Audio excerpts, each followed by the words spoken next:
another 31 Days of Horror Toronto After Dark Edition, where I talk about the film Deathgasm. Sit back and enjoy all you girls boys. Hey metalheads, hope you like the song. It's a collaboration piece that kind of, well, what can I say? I know my metal, right? Yeah. Why am I here? Because we are talking another Toronto After Dark Film Festival. It is the last movie of the festival. Shed some tears, unfortunately. Yes, but it is, you know, it's they like to say they save the best for last type thing. And if you are into metal, and you're into gore, and you're into horror, then you're into Deathgasm. That's right. This is one of those films that it's just been totally like, the festival circuit's been going crazy about this. Like, seriously. It's a film by like a first-time director too, Jason Lee Howden. This is his first film. So, yeah, it's out of New Zealand. Hey, going down under, those Aussies and New Zealand guys, whew, they seem to be putting out a lot of good stuff. So yeah, it's definitely an area of the world to keep your eyes on when it comes to horror. Essentially, you know, like, this is, when you think of metal and you think of horror, what's it going to be? It's going to be, you know, satanic music or something like that, conjures a demon or something, right? Yeah, that's essentially it. You've got a bunch of metalhead losers at high school who essentially form a band. The sort of like the nice leader metalhead is played by a guy named Milo Cawthorn, who's done a few things. You may know him from Blood Punch. Oh, excuse me. But you probably know, well, if you watched it, he was Ziggy Grover, aka the Green Shark Ranger from Power Rangers RPM. Yeah, he's a Power Ranger, man. So that's pretty cool to have a Power Ranger in here. And then he's followed up by sort of like the fat metal guy, right? Who played by Daniel Creswell, this is essentially his first real role that I know of. And then you get the geeky metalhead played by Sam Berkeley. Again, kind of a first timer. He's done a few things here and there, but nothing really serious. And then you get this sort of like the bad boy metalhead, sort of like the one that competes against the nice boy metalhead, for the dominant role type thing, and that's played by James Blake. Again, technically is sort of like a newcomer. And might as well mention this since I'm mentioning actors. Then you've got the love interest, right? The blonde bombshell, if you will, of the thing. If you watch the trailer, you see her in the trailer. That's played by Kimberly Crossman, who is probably the most seasoned of anybody in this film. Done a lot of television, movies, bit roles, main roles. Was also a Power Ranger, believe it or not. She was Lauren, or the Red Samurai Ranger from Power Rangers Samurai. But most people are going to know her from a film or a television series called Shortland Street, where she played Sophie McKay. Not something I've ever seen. I don't know. I've never heard of it.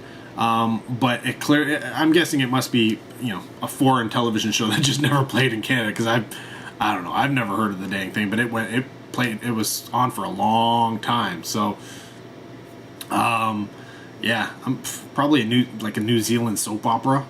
I'm guessing, most likely. But yeah, so she has she's been acting for quite a while, and honestly, because this film it's definitely it's comedy. It is comedy, horror, gore, and metal, and because it's played like that, the acting doesn't have to be like overly dramatic, but everybody plays it.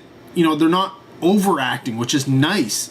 Well, to a certain degree. I mean, there's moments where you have to overact to pull off the comedy type aspects of it, but it really works.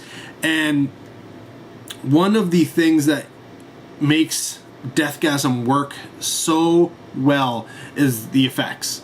The effects are amazing, and being in New Zealand, is it any wonder that, of course, the people who worked on this in the effects department are all Weta employees. I don't believe Weta actually did this film as a company, but people who worked there did. Working on their off time? I don't know. I just looked at the names and yeah, that's where they're from. And then again, you get the music. Now the music, you know what? I didn't recognize any of the songs in this film. We're not going back. You're not going to get any Sepultura or anything like that. Though the director did say, he would have loved to have been able to get, like those big, huge headliner metal songs to be able to use in this film. But, right, like, yeah, I think he said he asked, but, either got turned down or they just wanted too much money, and it was like, that's one of those things, right? So you're essentially looking for songs that people are willing to do, let you use for free. And I didn't know any of these bands, but the music is great. Like, if you're into metal, there's some great. There was Canadian metal in this. Like, go figure. And if you're into metal, like really into metal, and you know all the new metal bands and all that kind of stuff, then you probably recognize the music. For me, I'm sort of like casual metal. I know more older stuff, probably 10 to 15 years ago type metal, but every once in a while I will check out and see what's on the scene and see if I like any of it. And but yeah, I didn't recognize any of the songs here. But yeah, talking with people, apparently these are not unknown bands. They are known bands. They're touring bands. They're bands. Some of them have been around for a while, and yeah. So if you're really into the metal scene, you're going to recognize them. But if you're not, and you still like metal music, then there's still something here for you in terms of that aspect. If you're not into metal music, don't worry. It's still got that whole comedy and the gore and the fun going on throughout the film. It is one of those films. It was a lot of fun. Now, I did find that it didn't really climax very well. It just sort of came up to like midpoint and then just sort of stayed there and never really got to a big finale like it was, sort of going for. It's too bad, because I know that they had the ability to do it. I don't think they got really. And I get, you know what? I don't know who would be at fault for that. I'm guessing it would have been the director, because he's also the writer. So he really would have been at fault at that. I don't think he came up with a really good ending, a really good, edge of your seat, this is awesome ending. It's not that it's bad. It's just that I think, considering how bonkers and how cool the whole movie up until this point was, up until the end is, I was expecting more at that point. That doesn't mean that it's a bad movie, no.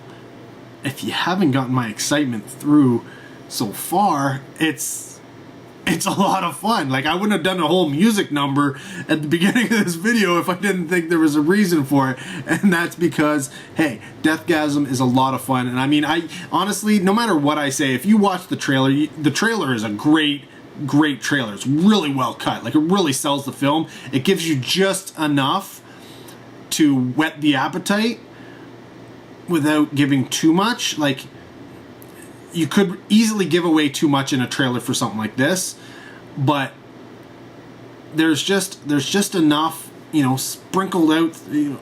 And it's funny because it's not in chronological order. Just giving you that little hint. So they've you know, put stuff around and moved it around and put it together in a trailer in a really good way to sell this film. And you know what? It works. What you see in that trailer is exactly what you're going to get from this movie.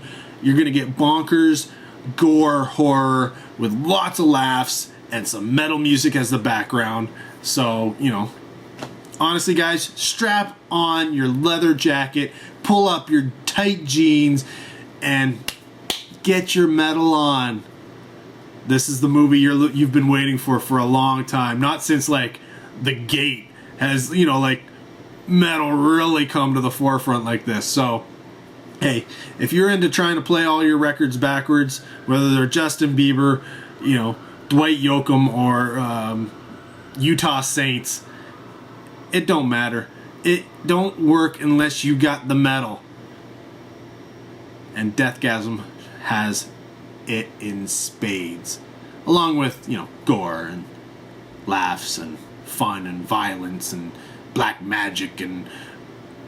oh, there's just a lot of good. It's not perfect. Like I said, it's not perfect. It could have been better, but at the same time, it is still so much fun. Highly recommended. Easily add it to your collection. Not a problem. If the idea of, you know, comedy, horror, splatter, Evil Dead, or Dead Alive, that kind of stuff, floats your boat and you like that, then Deathgasm is your type of film. It really is your type of film. And honestly, don't bother with renting. Just when you get the chance to see it. And if you can see it with a crowd in the theater, all the more better. But you know what? It's just something that needs to be seen and have fun with. It's just fun. It's just fun. It's good to be able to sit back and have fun in a movie. If you hate metal music, though, if you hate it and it would get on your nerves, unfortunately, you probably won't like Deathgasm, because it all revolves around that, man. Like, it's the soundtrack, the characters, the concept, the story, all of it revolves around metal in some way, shape, or form. The culture, the music, the dress, the lingo, everything about it is just, it's all, you know, based in metal. So it's yeah, it's not going to be for you. For everybody else, though, hey, check out Deathgasm. Trust me, it's worth it. Well, that's the end of the Toronto After Dark segment of 31 Days of Horror. This film brings me up to 28, so I still have a few more to go before I hit 31. Luckily, there are a few more days to go, and hey, of course, by the time you see this, it'll be November, I'm sure. Such is life. But yeah, so stick around. I've got more 31 Days of Horror coming up. And till next video, take care. Stay metal.